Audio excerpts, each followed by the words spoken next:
the first thing to take away, so you can see at the top of the graphic that a little more than half of the winners since the start of 2022 have come from this graphic. But this is the first time, Andy, as I'm putting this graphic together, that I'm actually going, you know what, this doesn't quite feel right. And the reason I say that, we're now what, 2 years removed from the beginning of Live, right, which is 2 years of some of the best players in the world not getting official world golf ranking points, and not getting measured strokes gain data. So that means usually you see this top 10 list mirror very closely to the odds board, but this week is the first time I've noticed that it's not quite adding up. You got guys like Brooks Koepka, obviously nowhere near on this list.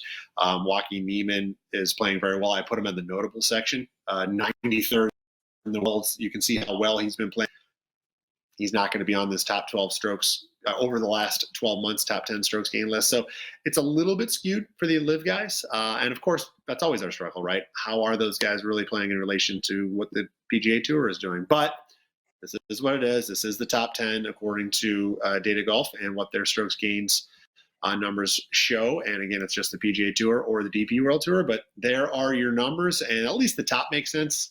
Scotty, Xander, Rory, even Rahm's still there because he's pretty newly removed. Those all make sense. Then you got, and those four guys are important to note because you can see the sustainability that they've had 12 months, 6 months, 3 months. They're playing great. They've been playing great. No change, right? The next wave is interesting to note. And we talked about this, the last couple of days on our own, Andy, is like guys like Hovland, Cantlay, Fleetwood.